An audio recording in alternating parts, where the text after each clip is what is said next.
باہر کے لوگوں کو یہ قانون ہے، جہاں پر بھی پسینہ ہو، پسینہ بھی زیادہ، مختلف آدمیوں کا پسینہ جب ملتا ہے تو وہاں پہ جراثیم پیدا ہوتے ہیں۔ ٹھیک ہے، مولا امام رضا بادشاہ کے حرم اطہر میں زائرین کی تعداد روزانہ کی بنیاد پر کوئی کمپیوٹر نہیں بتا سکتا کہ کتنے لاکھ بندہ آیا۔ میں ذمہ داری سے عرض کر رہا ہوں، ہاں ایک جملہ بھی کبھی مکتب آل محمد کے لیے وہ نہیں بولا جس پر آل محمد کے مکتب کی توہین ہو۔ نہایت ذمہ داری ہے۔ باہر کے لوگ آئے، انہوں نے کہا لاتعداد زائر آتے ہیں اور پیروں کے ساتھ پسینہ ہوتا ہے، ایک بندہ گزرتا ہے پھر دوسرا آتا ہے، آپ کو پتا ہے کتنا رش ہوتا ہے مشہد مقدس میں۔ وہ اپنے آلے لے کے آئے، آلہ جات جب لے کے آئے، میرے مولا امام رضا کے حرم اطہر میں داخل ہوئے، جو ہی مین دروازہ انہوں نے عبور کیا، تعجب تعجب پہ تعجب، حیرانی پہ حیرانی، سرگردانی پہ سرگردانی۔ وہ آلے لیتے ہوئے مولا امام رضا کی ذریعہ اطہر کے جب قریب آئے، حیران ہو گئے۔ وہ کہتے ہیں لگتا ہے کائنات چلانے والا اس قبر میں دفن ہے۔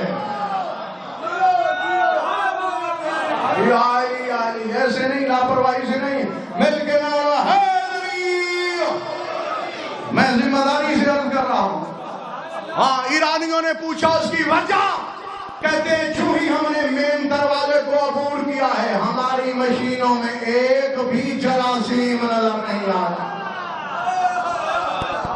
ایک بھی جراثیم ہماری مشینوں کو نظر نہیں آیا۔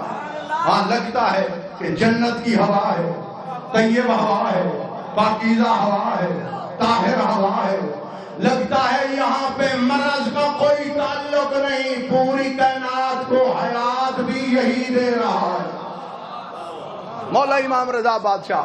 تو اس لیے جو بندہ چاہتا ہے مجھے کوئی بیماری لاحق نہ ہو، وہ میرے مولا امام رضا بادشاہ کی زیارت کرے۔ ہاں جو اس سے بھی زیادہ چاہتا ہے وہ کربلا معلیٰ چلا جائے۔ ذمہ داری سے عرض کر رہا ہوں، اہل اسلام سے کہہ رہا ہوں، بلکہ کائنات کے ہر بندے سے کہہ رہا ہوں، کربلا کی واحد خاک ہے جس کا کھانا جائز بھی ہے، حلال بھی ہے، حکم بھی ہے، شفا بھی ہے۔ ہائے مٹی شفا دیتی ہے، جو مریض کھائے اسے شفا ملتی ہے۔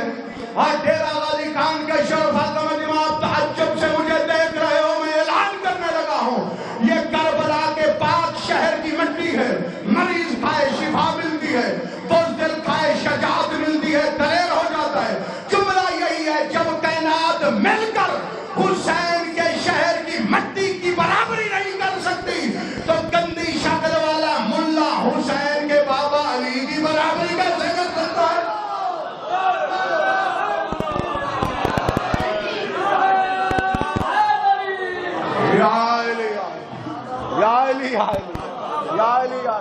بسم اللہ بسم اللہ بھائی، آباد و شاد رہو۔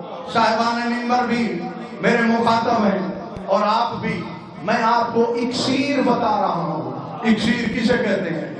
ایک کیمیا کو بھی اکسیر کہتے ہیں۔ اکسیر آپ کے پاس ہو، آپ گارڈن کو لگاؤ، اسے سونا بنا دیتے ہیں۔ تو یہ اکسیر حیات ہے، جو بندہ کربلا کی خاک کو چکتا ہے زندگی بھی لمبی ہو جاتی ہے، شفا بھی مل جاتی ہے۔